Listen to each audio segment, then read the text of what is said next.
தேவனில் நம்பிக்கை. கிறிஸ்துவுக்குள் பிரியமானவர்களே, சகோதரி நான்சி சொல்கிறார்கள், தாவீது ராஜா தன்னுடைய உணர்ச்சி போராட்டங்களை சங்கீதங்களில் நேர்மையாக எழுதியிருக்கிறார்.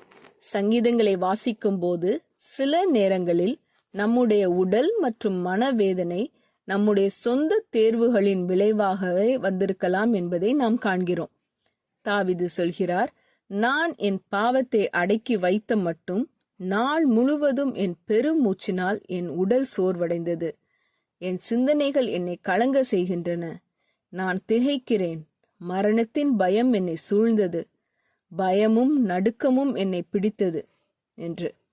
ஆனால் வேதனை எதனால் வந்தாலும் உதவிக்காக எங்கே செல்ல வேண்டும் என்று தாவீதுக்கு தெரிந்திருந்தது. அவர் சொல்கிறார், என் ஆத்துமாவே, நீ ஏன் கலங்குகிறாய்? தேவனை நோக்கி காத்திரு. என் முகத்திற்கு ரட்சிப்பும் என் தேவனுமாயிருக்கிறவரை நான் இன்னும் துதிப்பேன்.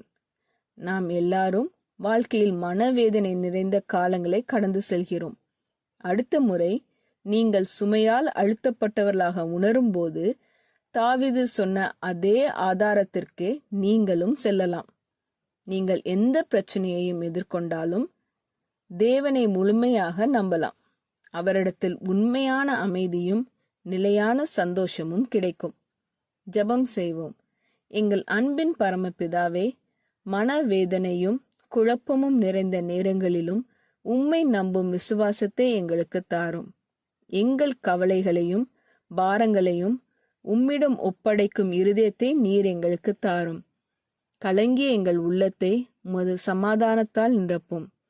எந்த சூழ்நிலையிலும் உம்மில் நம்பிக்கை வைத்து உமது சந்தோஷத்தையும் அமைதியையும் அனுபவிக்க கிருபை தாரும். இயேசுவின் நாமத்தில் ஜெபிக்கிறோம் பரமபிதாவே, ஆமீன்.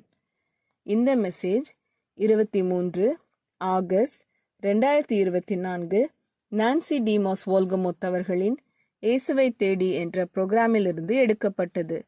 கர்த்தர் உங்களை ஆசீர்வதிப்பாராக.